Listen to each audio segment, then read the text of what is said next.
Assalamualaikum warahmatullahi wabarakatuh. Selamat datang kembali di kelas Statistik bersama saya Arif Bima Johan. Contoh lain yang juga bisa kita kemukakan terkait dengan penggunaan intuisi dalam penyusunan strategi perusahaan. Saya akan coba memberikan penjelasan mengenai Tirto Utomo. Kalau Anda tahu, Tirto Utomo adalah salah satu pendiri dari PT Golden Mississippi. Produknya Aqua, kita sudah kenal semua. Bahkan kita mungkin diantara kita mengkonsumsi ini setiap hari ya. Cuma bagaimana perusahaan ini pada awalnya berdiri?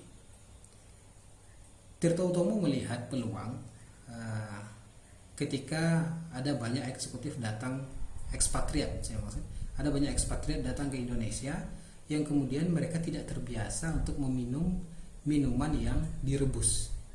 Sementara kebiasaan masyarakat Indonesia kalau mau minum air putih itu direbus dulu. Nah, air yang telah direbus inilah yang kemudian dikonsumsi. Sementara kita tahu bahwa Aqua yang kita konsumsi sekarang itu tidak direbus tapi disterilisasi dengan proses yang menggunakan teknologi tertentu. Nah, melihat peluang ini mulailah Tirto Utomo mendirikan PT Golden Mississippi bersama saudaranya. Kita melihat Aqua sukses besar sekarang, tapi tidak banyak yang mengetahui bahwa Aqua ini pada awalnya juga mengalami kesulitan. Dia terseok-seok. Tidak banyak orang yang mengkonsumsi Aqua ketika pertama kali dia diproduksi. Tirto Utomo menawarkan Aqua dengan harga yang murah. Bahkan dalam beberapa artikel yang saya baca, sempat Aqua itu dibagi-bagikan gratis. Tapi tetap masyarakat Indonesia tidak mau mengkonsumsi. Ya, karena faktor budaya tadi. Lalu setelah melakukan beberapa analisa, Tirto Utomo muncul dengan ide yang pada saat itu sangat ekstrim. Yaitu apa? Menaikkan harga Aqua dengan harga yang premium, menjadi harga premium. Kalau dulu dijual dengan harga murah, lalu dia memutuskan untuk menjual Aqua dengan harga yang lebih mahal. Tentu dengan menambah fitur-fitur kemasan atau penjelasan mengenai produk ya.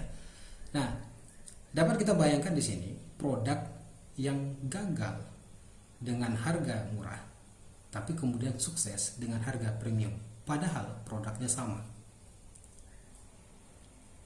Tentu sekarang kita hanya bisa kita bisa menikmati melihat kesuksesan Aqua, tapi kita tidak tahu bagaimana perjalanannya sehingga Aqua bisa sukses seperti sekarang. Nah, dengan pricing strategi yang dilakukan oleh Tirto Utomo, Aqua mulai mengalami kesuksesan. Coba kita bayangkan, dulu harga Aqua yang ditawarkan oleh Tirto Utomo lebih mahal daripada harga 1 liter bensin. Sementara untuk meminum air atau minuman sehari-hari kita itu, orang nggak bayar. Orang cukup merebus air tadi. Tapi apa yang dilakukan oleh Tirto Utomo merubah kebiasaan kita dari meminum air rebusan menjadi meminum air mineral dengan strategi pricing seperti yang saya jelaskan tadi. Nah, tentu saja kita bisa mengasosiasikan ini ya ke dalam analisa-analisa marketing. Ya, kita bisa mengatakan bahwa Tirto Utomo sedang berupaya untuk repositioning produknya. Nah, tapi tentu saja pada saat itu kita harus juga menganalisis bahwa bagaimana Tirto Utomo bisa yakin dengan pendekatan-pendekatan yang ekstrim seperti itu. Bagaimana mungkin orang bisa yakin dengan bahwa produk dengan harga yang murah gagal, tapi produk yang sama ditawarkan dengan harga yang premium malah sukses. Nah, disinilah intuisi eksekutif itu bekerja. Disinilah intuisi eksekutif itu berperan sehingga dapat menghasilkan keputusan-keputusan yang membawa nilai tambah paling optimal bagi perusahaan. Baik, kita masuk ke topik yang terakhir, yaitu membahas beberapa terminologi utama yang terkait dengan strategic management. Nah, di chapter ini kita hanya akan fokus pada dua terminologi. Tentu saja ada beberapa terminologi strategic manajemen lainnya yang akan didiskusikan pada chapter-chapter selanjutnya, tapi kita akan fokus dulu untuk membahas dua terminologi penting ini. Nah, terminologi pertama yaitu competitive advantage, atau dapat kita artikan dengan keunggulan bersaing. Nah, gampangnya adalah keunggulan bersaing ini aktivitas apa yang kita lakukan, yang mana aktivitas ini penting bagi industri atau penting bagi bisnis dan tidak bisa dilakukan oleh perusahaan lain atau pesaing kita lebih baik daripada bagaimana kita melakukannya. Artinya kita memiliki kemampuan yang penting, tapi orang lain tidak bisa melakukannya sebaik kita. Dapat juga diartikan dalam bentuk kepemilikan sumber daya. Jadi kita memiliki sesuatu yang penting yang kemudian orang lain tidak bisa memiliki sebagus yang kita miliki. Itu disebut sebagai competitive advantage. Kita memiliki keunggulan di satu bidang tertentu dibandingkan dengan pesaing-pesaing yang lain. Nah, perusahaan jika ingin sukses, mereka harus memiliki keunggulan bersaing. Apa yang membuat perusahaan berbeda dari yang lain yang kemudian bisa membawa mereka kepada keunggulan dalam persaingan. Competitive advantage sebenarnya, meskipun ini tidak dijelaskan terlalu rinci di dalam buku Fred R. David, tapi pada akhirnya competitive advantage harus bersifat sustainable. Nah, ada terminologi tambahan ya, tapi masih terkait dengan competitive advantage, yaitu sustainable competitive advantage, keunggulan bersaing yang berkelanjutan.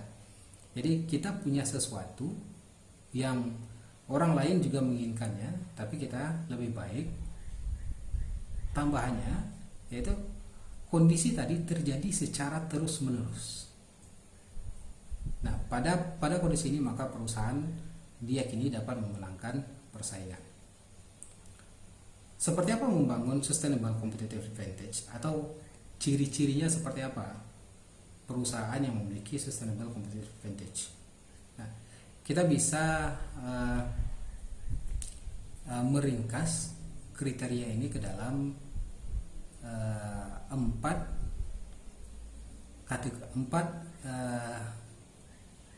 kriteria.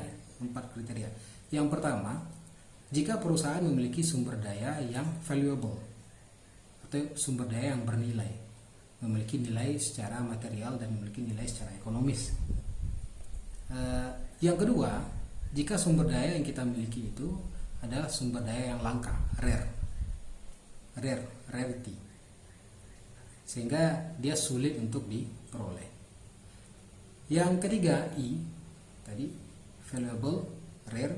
Yang ketiga, imitability, atau tingkat dia bisa ditiru, imitasi, itu rendah. Jadi berharga, langka, dan sulit ditiru. Nah, ini adalah sumber dari competitive advantage. Yang terakhir ada lagi, yaitu O, organize, yaitu sumber daya yang bisa dikelola oleh perusahaan atau bisa dimanfaatkan oleh perusahaan. Jadi V untuk valuable, R untuk rare, I untuk imitability, dan O untuk organize. Jadi FRIO, konsepnya FRIO. Nah, ketika perusahaan berada pada kondisi ini, mereka sebenarnya sudah berada pada kondisi sustainable competitive advantage dan diyakini dapat memenangkan persaingan.